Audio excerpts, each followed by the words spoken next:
Saludos a todos los alumnos y alumnas y aficionados a la literatura y a la lectura en general.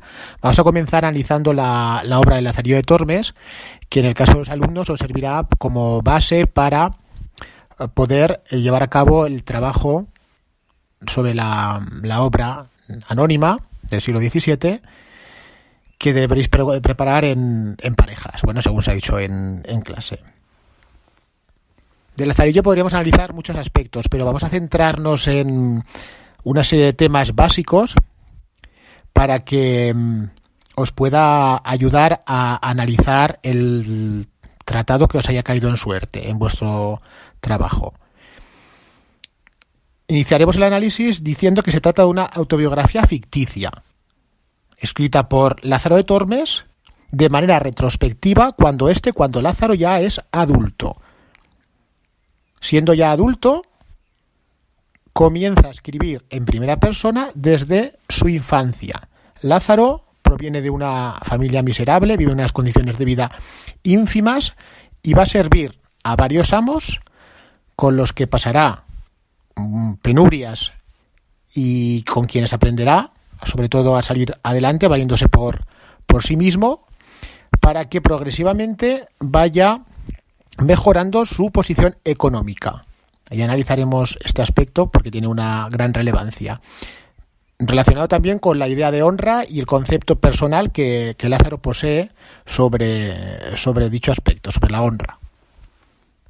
Decimos que Lázaro, siendo adulto, escribe una carta a un tal Vuestra Merced, que es el tratamiento de respeto del siglo XVII, también lo utilizó Cervantes, en el Quijote lo utilizaba Sancho para referirse al hidalgo manchego.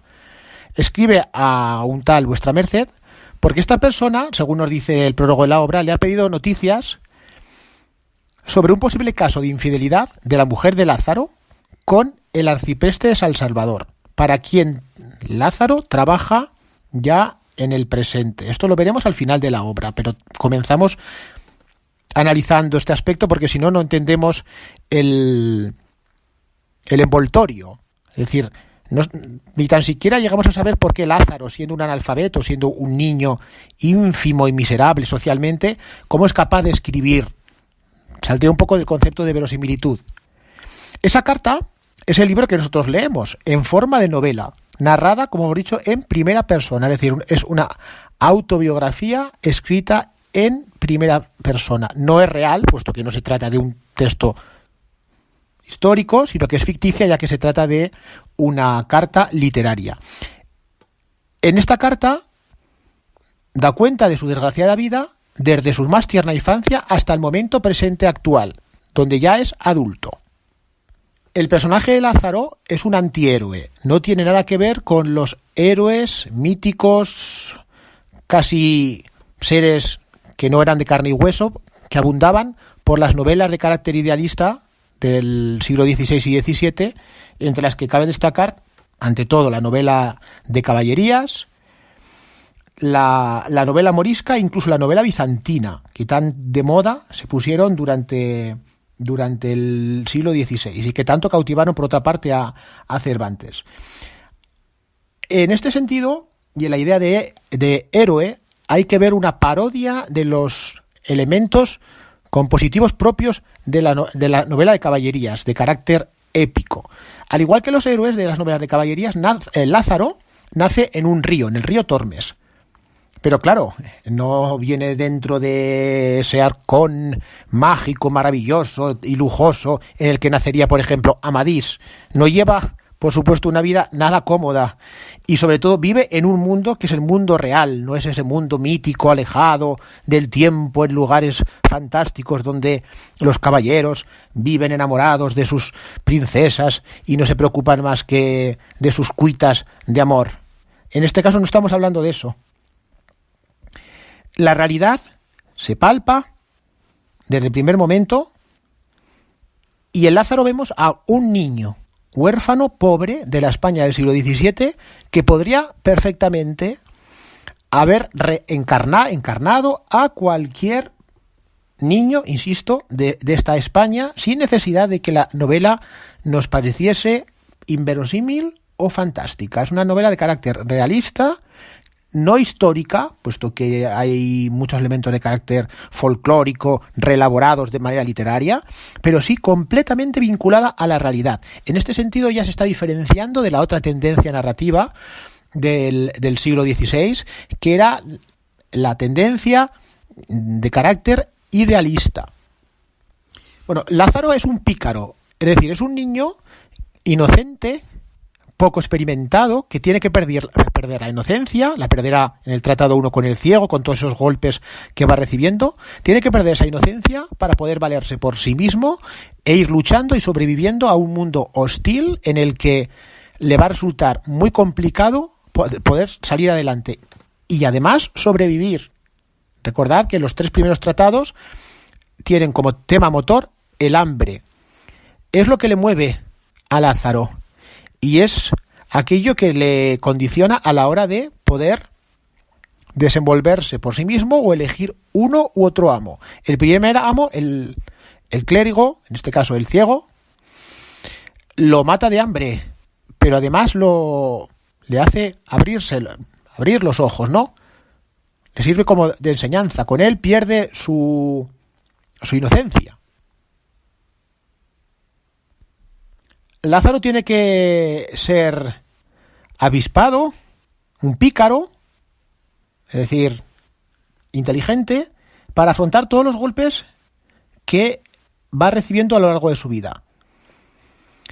Si pensamos en el calabazazo contra el toro de piedra que le da el ciego, a partir de allí, él se queda completamente noqueado, ¿no? En un principio, pero a partir de allí, como digo, despierta, pierde su inocencia y bueno, ya está en disposición de valerse por sí mismo. Esta es la idea de pícaro, el niño que tiene que ejercitar su astucia para poder sobrevivir y salir hacia adelante, aunque sea a base de golpes. El ciego en el primer tratado le da un jarrazo con una jarra de vino, pero Lázaro se venga con el poste, ya lo iréis viendo aquellos a los que les haya correspondido el tratado 1, con el poste contra el que lo estampa, al ciego, en el momento en el que tiene que cruzar ese río. Es la España del momento y es ante todo la realidad. De allí que aparezcan lugares reales de la España del siglo XVII como Salamanca, Almorox, Escalona, Torrijos, Maqueda, Toledo y no todos esos lugares fantasiosos y fantásticos alejados en el tiempo propios de la novela idealista. Otro aspecto muy interesante en la obra es el determinismo social. Lázaro, al final de su vida, en el último de los tratados, dice que se encuentra en la cumbre de toda buena fortuna. No ha progresado en la escala social porque, a pesar de que se estaba poniendo en entredicho el orden feudal propio del sistema social de la Edad Media, Lázaro lo que consigue al final de su vida es mejorar sus condiciones existenciales, es decir, no pasa hambre, vive más o menos tranquilo, pero sigue siendo un miserable y eso no se lo va a quitar nadie. Ya la Celestina, Areusa reivindicaba su individualidad y el derecho a enamorarse y a poder disfrutar de su cuerpo y de los placeres como los señores. Y los propios criados hablan y experimentan sensaciones nobles como cualquiera de sus amos.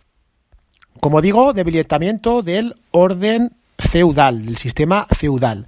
Aquí Lázaro va progresando en la escala social y lo hace desde que sirve al capellán como aguador, un oficio muy mal visto pero bien pagado.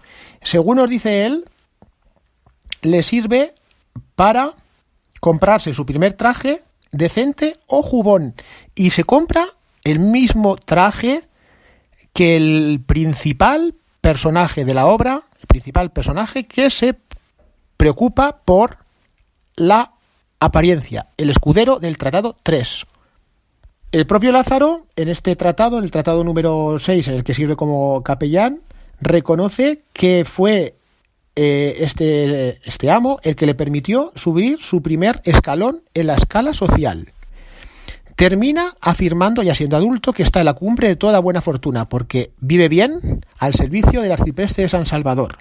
a pesar de su miserable pasado, de todas las habladurías que corren en torno a la posible infidelidad de su mujer, a pesar de todo, Lázaro está satisfecho. ¿Por qué? Porque él confunde, desde su moralidad utilitaria, confunde la honra con el provecho. Dice, bueno, que hablen lo que quieran, me da igual, después de todo lo que he pasado, después de todos los sufrimientos, yo me voy a preocupar porque digan si la criada del arcipreste le hace la cama al arcipreste o qué pasa allí. La criada, en este caso mi mujer, le hace la cama, no se la hace. ¿Qué más también puede dar esto? Confunde, como hemos dicho, la honra con el provecho. Es una crítica mordaz, por supuesto, hacia la idea tradicional de la honra que defendían pues los privilegiados en la escala social. Llámense el escudero, noble venido a menos, o cualquiera de todos esos privilegiados que durante el siglo XVI ocupaban los escalones sociales más elevados. Para Lázaro, la honra tiene que ser algo que no tenga una doble cara. Es decir, que no suceda lo que le sucede al escudero, que es capaz de morirse de hambre con tal de no aparentar que es un miserable. Esta es la obsesión por el que dirán. El escudero del Tratado 3 era un noble, ahora ya no lo es, que quiere aparentar lo que no es. Sale de su casa bien vestido para hacer ver que es alguien en la sociedad y prefiere morirse de hambre antes de trabajar. Pero claro, a Lázaro en todo momento trata de ocultarle que tiene hambre, dice que ya ha comido, que no se preocupe, que ahora es muy tarde para salir a buscar comida, todo por no aceptar, porque Lázaro no vea que ya no es noble. Otro de los grandes temas de la obra es el anticlericalismo. En Lazarillo aparecen una gran cantidad de personajes, veamos, que pertenecen al clero, cuyos comportamientos son inmorales. Pecan de avaricia, de apetito excesivo. Véase el clérigo de Maqueda del segundo tratado. Muestran un deseo sexual irrefrenable, como el fraile de la Merced del tratado cuarto. Y luego además son capaces de vender el perdón de los pecados a cambio de dinero, como sucede con el buldero del Tratado 4. En este sentido vimos una clara influencia de la filosofía de Erasmo de Rotterdam, que es defensor de una religión verdadera, sentida y auténtica.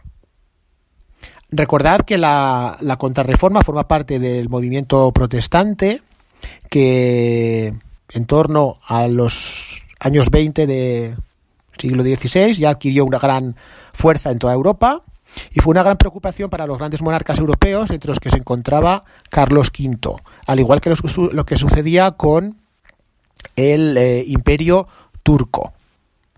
Lo que sucede con el buldero es una muestra evidente de la ignorancia, la superstición y lo falso que era durante el siglo XVI en nuestro país hacer creer a la gente que la religión les podía salvar en este valle de lágrimas, ¿no? Les podía salvar sus almas en el mundo terrenal.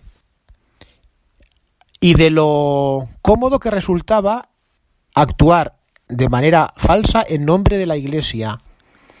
Al fin y al cabo, cuando alguien sentía la necesidad de tener libertad para comportarse de cualquier manera sin que sus comportamientos fueran censurables, necesitaba del perdón de esos pecados y esto podía incluso comprarse. Hasta aquí este pequeño análisis sobre el Lazarillo de Tormes. Cualquier duda, no dudéis en formularla a través de los cauces habituales de comunicación. Espero haber resultado poco prolijo y bastante didáctico en las explicaciones y sobre todo que os sirva esta grabación para poder elaborar con comodidad vuestro trabajo. Muchas gracias a todos.